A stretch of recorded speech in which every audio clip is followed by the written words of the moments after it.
welcome back to our Citizens Crime Watch podcast. I am your host, Joe Bermudez, and this month we have a very special guest and a very special topic that we're going to talk about and tell you guys about. And this is really, I'm jealous here, okay? This is where my inner cowboy comes out, you know? The song's going through my head. I should have been a cowboy, you know, all that good stuff. But we are very privileged today to be joined by Sergeant Jason Rodriguez from the Miami-Dade Police Department Mounted Patrol Unit. Thank you for having me. Welcome, Jason. Thank you for being here with us today. So we're very privileged to have you here, and we want to talk about MDPD's Mounted Patrol Unit that's back. Mm-hmm. You know, back in action, and we'll get to that in a second. But you know, we're glad to have you here, and we really want to learn and tell the community about these amazing animals and this amazing function that the department has and has brought back to light and stuff like that. So, but before we get started, I always like to give an opportunity for our guests to introduce themselves because, like I said, this is one of my lucky things. I get to interview all my friends. I get to bring all my friends out here and talk to them. So I know you. You know, we do. You know, Jason gets beat up with me on a regular basis. He helps teach RAD. So he gets punched around and kicked around just like I do once a month. So, but we're good friends, but I want to take this chance to let you introduce yourself and tell me a little background about yourself and the department and stuff like that. First of all, thank you for having me this morning. You're not the first person to tell me that they're jealous. You're the first one to sing, but not the first one to tell me. It's a great opportunity for us in the department. Again, like my name is Jason Rodriguez. I'm the sergeant with the Community Affairs Bureau Mounted Patrol Unit. I've been with the unit since it started. It was officially brought back in 2023. But get back to me. I've been with the department for 16 years now, since 2008. Been a sergeant for the last I've been a sergeant for the last 7 of those years. And just recently, I've had a history in community events. I worked for the Neighborhood Resource Unit. I was an officer with the Neighborhood Resource Unit. Became a sergeant with the Neighborhood Resource Unit. So I was actively involved in the community, school events, community engagement, everything out there. So you probably saw my face in multiple different facets. And then last year I got the opportunity to join the Mounted Patrol Unit. And let me tell you, man, I honestly, I mean it. They could probably have gotten a better guy to run this, a supervisor, because I'm gone now and I'm retired. So I would have been the, first choice. Yeah, minor cowboy. I would have been the one singing. That's it. You would have been singing. Jealousy to me, but no, they picked an excellent supervisor to bring onto that unit because you are truly a guy that we've worked together for many years. Before you went to Mounted, doing a lot of stuff in Neighborhood Resource, and you are truly one of the folks that I consider a man in the community, a person that works with the community and understands what community policing and community interaction is. So kudos to the department for bringing you on and putting you in this spot. I think it's really going to make this program grow and make it a lot stronger than it is and stuff.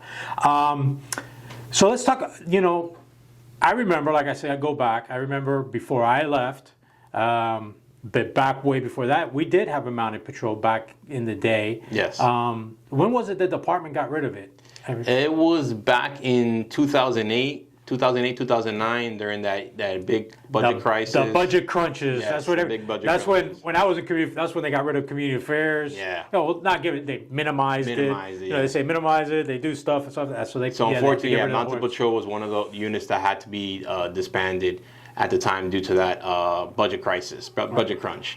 But then I would say in 2021, it just so happened one of our officers had a conversation with the mayor, and the idea floated around of, hey, why can't we bring back the Mounted Patrol Unit? So for the last 2 years, it's been floated around. It's been in fruition, working in the background. Hey, what can we do to make it happen? It started off with Commissioner Javier Soto. He was the guy behind the scenes saying, hey, you know what? I support that. I support it. And then from there, Javier Soto, he eventually retired, and then Commissioner Anthony Rodriguez stepped into his position, and he went with it. He's always been our biggest supporter, whatever you guys need, and he continued on the support. And then officially last year in 2023, we held our first meeting, and we got back to unit, and we had our first training session. Awesome, man. Yeah, I know Soto loved his horses. Yes. He was Mr. Yeah, he used to have that agricultural show, and now it changed it. They just changed it to something. Country Fest. Country Fest. So now, and I know Commissioner Rodriguez too he's a very big proponent as well. Yes, huge. So he works with us as well. Thank you, Commissioner Rodriguez. Thank you for all your support, and that's great that he jumped on board and now has been able to bring this back and support the program and stuff like that. So a lot of people, they know, when we've had a lot of different entities here on our podcast, all the different investigative units I've had. People know patrol, what road patrol is. When you think of a cop, it's the cop that's driving around in a police car and goes call to call to call, stuff like that. But what are the benefits of having a mounted patrol unit? Why do we need one? What do you think it's positive? One of the biggest benefits is we engage the community a lot. Okay. We do road patrol. We go out there and we'll be out there with our radios. Well, if a call goes out and it's on emergency call that requires lights and sirens that we have to run, but it's something in the neighborhood, suspicious vehicle, suspicious person, sick or injured person, or alarm goes off, and we're in the area, we'll go ahead and we'll assist and we'll handle that call. The biggest thing too is also just community engagement. A lot of people will see an officer in a marked green and white just sitting there, and they don't want to bother him. They don't want to approach him. He looks busy. He might be doing something. But you see an officer on horseback, it draws the citizens to you. Right. It's one of those things where you're like, I have to go pet the horse. I have to go engage with the officer. So we're able to more engage with the civilian population and get information from them. How's it going? What you're doing? Some people, I see a horse from pictures. We've got little kids that have never seen a horse in their entire life, and they walk up and they see our horses and they're just in awe and in amazement. It helps also with getting information from the community. We have a crime that was committed. A lot of people who want to share information due to fear of retaliation, they don't want to approach an officer in a green and white and say, hey, listen, the guy you're looking for, he might be over there, this so and so. But they will approach a horse and they'll pretend, they'll pet the horse, and they'll be like, hey, that robbery subject you're looking for, whatever, he's hiding behind the trash can, or it's so and so. So that way they don't hand themselves up or anything like that. So it's a great way to bring the community in together. And I've gone to so many schools, I've gone to so many community engagement and events where people are they just come up to us and like, oh my God, we love this. They love the horses. They love the interaction with the police officers. If we're out on patrol and it happens to be a perimeter, God forbid, goes up, being on horseback allows us to see at greater distances. Where you on the ground can only see up to a certain distance, us on horseback, we're able to see over fences, into backyards, and at greater distances. So if there is somebody we're looking for, we're able to point out, the subject is in behind that fence or behind that backyard or behind that tree and things like that. That's awesome. You know what? It makes me think. I sit there and think of that. Imagine that bad guy that gets caught by you guys. Oh. First of all, he's like, it's a horse that's taking me down. That's shocking. Yeah, it's like, wow. And then maybe when they're in jail, hey, who arrested you? I got arrested by a horse. Yeah. Yeah, it's happened where officers have requested assistance and mounted patrol units have approached the subject and corralled him into a section, and that big horse, that subject is like, hey, I don't want to go anywhere. I'm not going to mess with it. So we're able to keep him, steady and contained until he's taken into custody by other units, or until we are able to dismount and take him into custody. It's an effective tool. Yeah, right? very. So it's a very effective tool for patrolling and stuff like that. But I do agree with you as far as I think it is a great new tool that they brought back for community engagement, because it does. Yeah, I can see where you're saying, where it opens up that avenue of communication with the community or with a bystander, stuff like that. Because I've always said, when you think about it, people deal with police officers.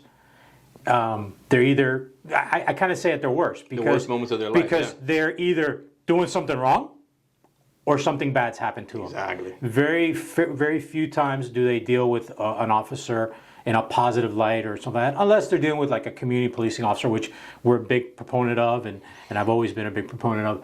But I think it's a great tool now to have and open that interaction. And yeah, I can see that. I remember when we used to have, when I was in community affairs, we had that mock helicopter, and we would bring it out, and that would bring the kids, would flock to it. And a lot of people would say, well, what's the big deal? Why do you need that? I go, well, you understand, the kids come to the helicopter to want to see the helicopter, and it brings the parents. And now when the parents are there, you're able to talk to the parents. Mm-hmm. So now you guys have that same tool. Well, now we bring in the kids and the parents. And now the parents are the biggest kids. Yeah, they're dragging the kids to come see us.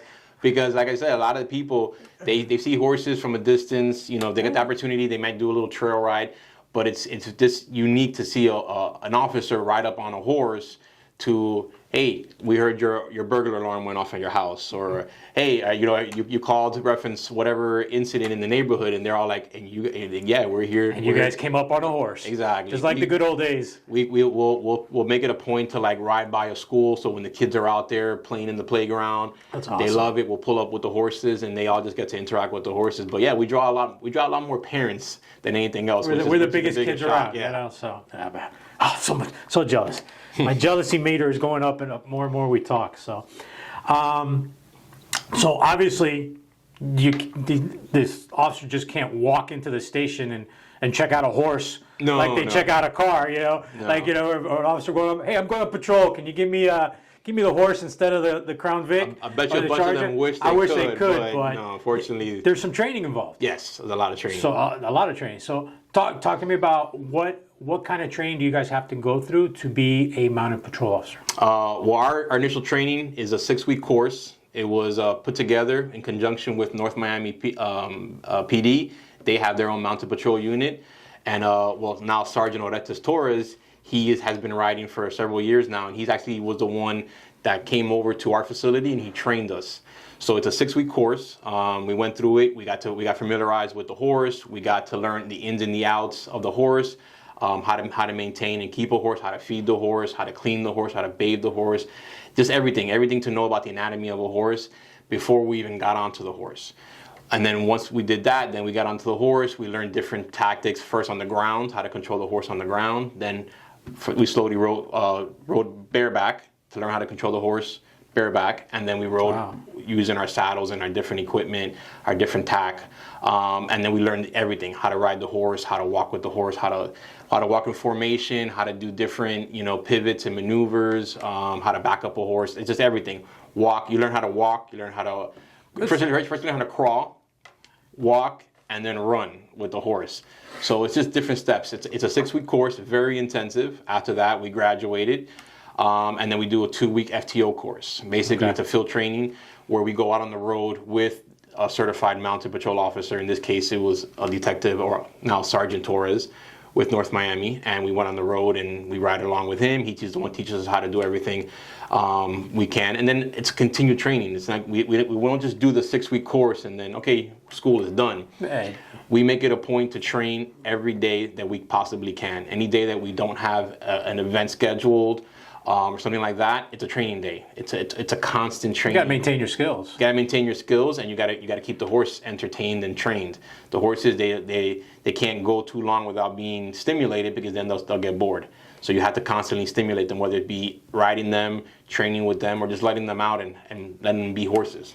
Yeah, it's like I said, it's not like you're just getting into a car where everybody knows how to drive. You gotta have that mental capacity, or you gotta have that knowledge to know what to do with. You're dealing with a big, powerful animal. And much like us, there's days that we come into work very sluggish, and we're like, today's just not a day. A horse is the same way too. There's sometimes they're just like, they wake up slowly. So you gotta they stretch themselves out. They gotta get a little bit of hay. They gotta get a little bit of grain, a little bit of some water before they get. They had a bad night last night. I don't want to ride, bud. And then today's sometimes you can read them and they'll tell you, hey, today's not a day that So you got to read the horse, because if the horse doesn't want to function properly that day, because maybe he has a sore leg, you have to notice that. Okay. Because if he has a sore leg, you got to be able to gauge that, you got a sore leg, he's a little bit lame, he's walking kind of funny. Let's rest him, call the vet, have him check him out, and then we'll ride him the next day. So everything is just kind of one of those things where you have to go by the horse. That's an 1,800-pound animal. So if he says that today's not a good day, and it's a valid reason, you got to listen. You got to listen to him. You got to take that into consideration. Exactly. Awesome. So tell us about your unit. Let's introduce us to your I want to say your squad. So it's kind of weird because as a supervisor, you got just a bunch of officers, but now you got to kind of have like twofold. Yeah, 'Cause now you got a horse and a rider. We got animals, we got riders. So. Right now, we're based out of the Community Affairs Bureau, the Mounted Patrol Unit out of headquarters. It's a sergeant, and it's going to be 4 officers. Our plan is to originally have 6 horses in total. So each officer will have his own horse assigned. I have my own horse assigned, and then we have what we call a loaner horse or a backup horse. That's our old man. So if one of our horses is down for the day, or he's having one of those issues or whatever, then we have our backup horse. So that way, he's always getting trained, and we always have a rider on a horse. Okay. And then we have 2 stable attendants, and those are the guys that come in and they do the dirt work for us, and they help out. They train the horses, they clean up after for the horses. We do that as well. We don't just drop off the horses, but our main job is to take care of the horses. Every rider has a horse assigned to them, and that's like their baby. Some of them take that real seriously, and you can't. Well, you get attached to animals. Yeah, you get attached to them. Sometimes they give the horses more kisses than they give their wives. Oh boy, yeah. You get us in trouble here. Hopefully, none of the spouses are watching. Yeah, they love their horses, and thank God for that. You always want somebody in the unit that's really dedicated to the unit, and I can say this honestly without any hesitation. All my guys love the unit. They love what they do. They love the community engagement. They love the horses.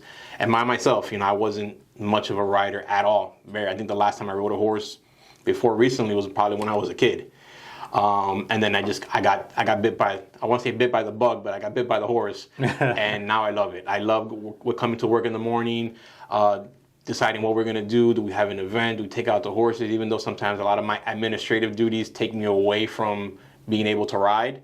But moments like we just had this last weekend with the Country Fest where I got to ride all weekend long, I loved it. That's awesome. I got to be on the horse all weekend long, and it was just one of those events where, again, you get to interact with the community, all the pictures that were taken, the kids coming up to us, the parents coming up to us. It just re-energizes what we do. Awesome. So tell us about, introduce us to the horses. So who do you have? What horses do you have? We'll introduce, right now I'm riding Pepper. Okay. He is a 13-year-old quarter horse. He's black and with salt and pepper, so that's why we call him Pepper. So he's black with little flecks of white. He makes you look like he's an old man. You're like, oh, that's a lot of gray hair, but no, it's just he has white little specks of fur. So his name is Pepper.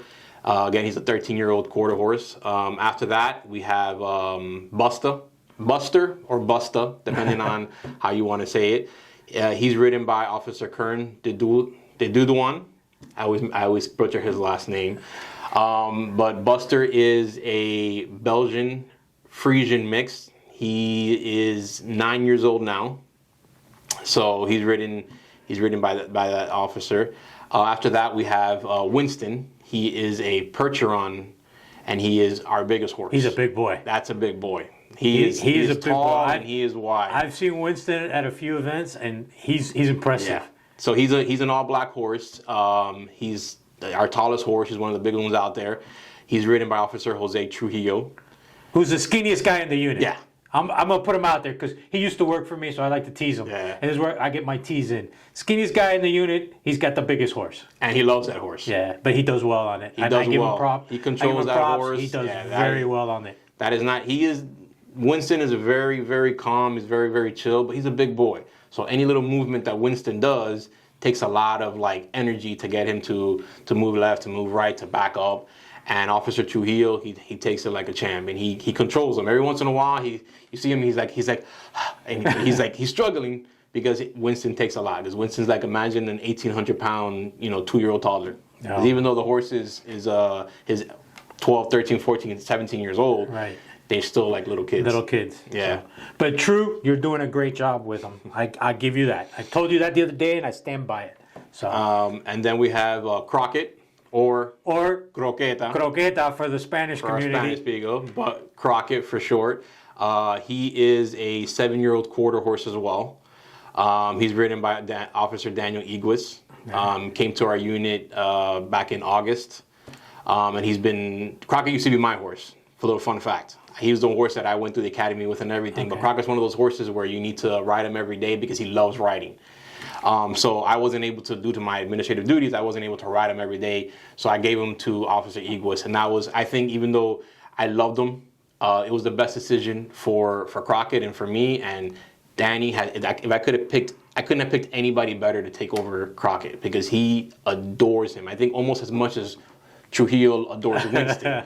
He adores him. That horse is really shining, and he's quick. He's nimble. Yeah, I've seen him. He's a beautiful horse. He's too. a beautiful horse, Yeah. and all that. That's all the supplements that the vitamins and the maintenance that Officer Eagles does with Crockett.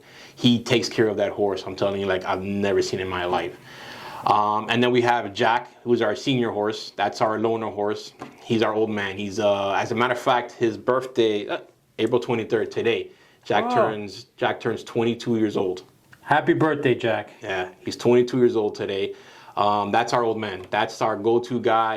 If one of the horses is unavailable, Jack can go a month without being ridden, and you jump on Jack, and he's like, okay, I'm ready to go. What do you need me to do? Oh, I already know. Don't worry about it. And Jack will just take over. You can put him on autopilot, and he'll do everything he needs to done. Nothing phases him. Nothing bothers him, and he's always our go-to horse.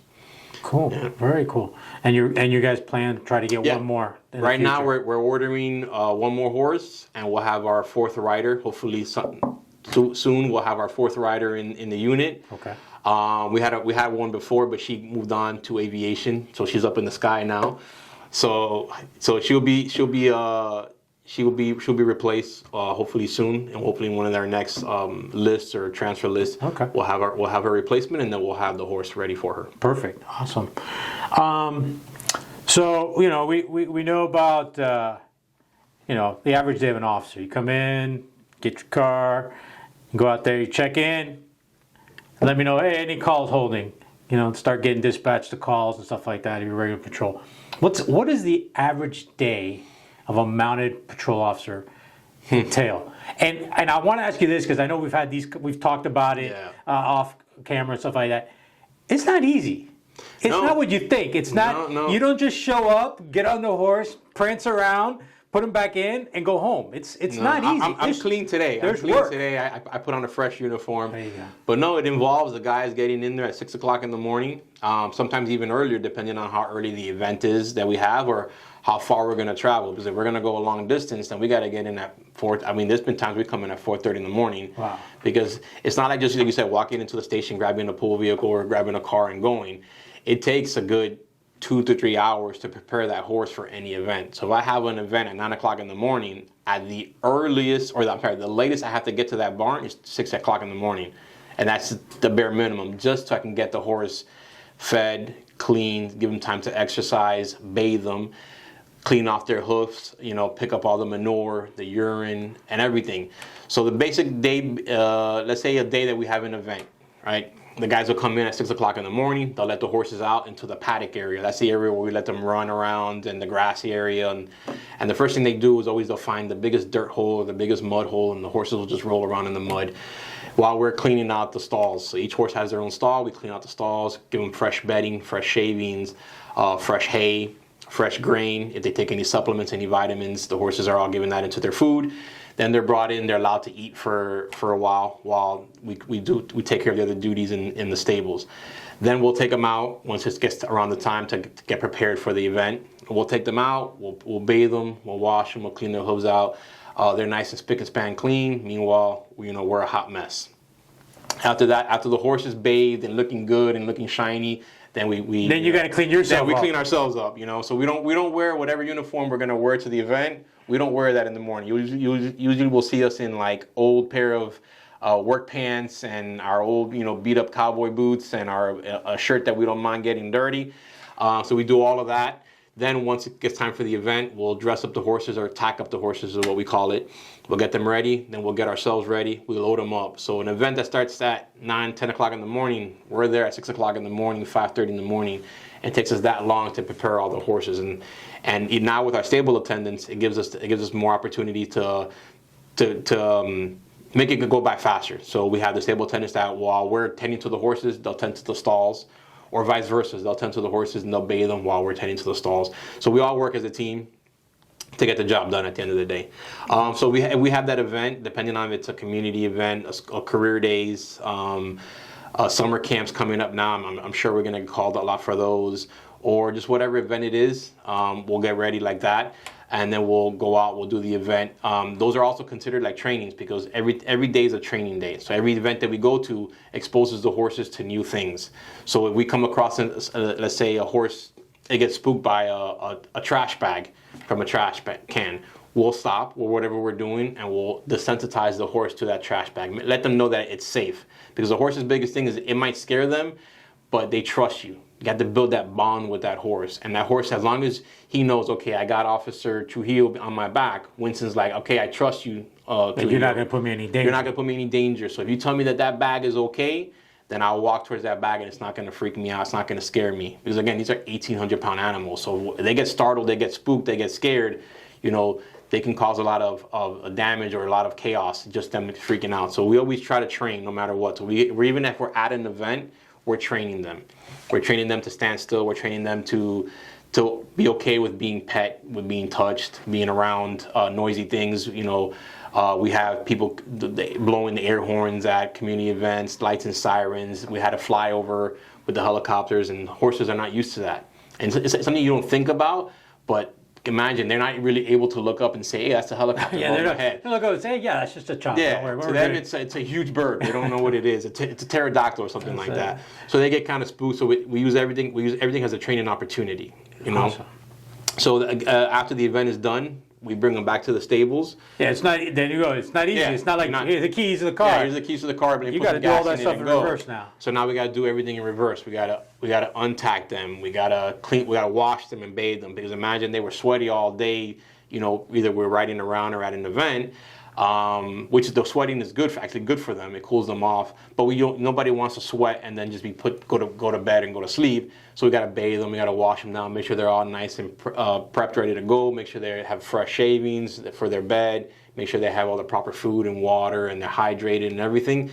Then we worry about taking ourselves out. And then we have to clean the trailer. So imagine they're in the trailer, they're peeing and they're pooping. Wow. We got to clean up all that and make sure the trailer is put away for tomorrow's event or tomorrow's activity or tomorrow's training.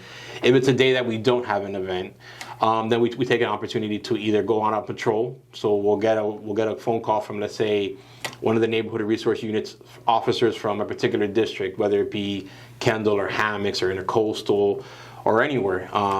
They'll tell, hey, you guys mind coming by and patrolling the neighborhood? Sure, we'll go by with the horses and we'll patrol. Again, we're patrolling, but we're also training.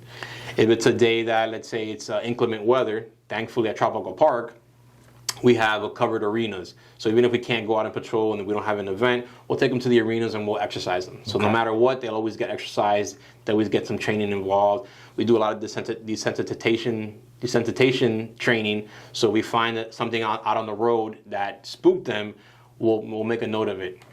And we'll go from there on like, hey, we got to focus more on flags, trash cans, trash bags, blue tarps, sirens, flares, smoke, whatever it is, to help train the horses to be more calm, and they'll trust you. Hey, I know what that is. That's just a smoke flare. That's just a blower from a lawnmower guy. That's the lights and sirens from a truck. So there's a lot of dedication. Yes. It's not an easy job. It's not a cush job. No, not It's at a all. fun job if you love animals, love riding. But there's a lot of work. I wouldn't trade a day with the mounted patrol unit for anything in the world. But it's a lot of work. It's a lot of work, but it's a lot of Awesome. great work. Lots of dedication there, and I kudos to you and stuff like that. And I want to point out one thing because I know you were talking about you guys getting all dressed, and I know you get a lot of jealousy because you guys get to wear cowboy hats, cowboy boots. Yeah. So you got that special. It's part of our uniform. That's so it.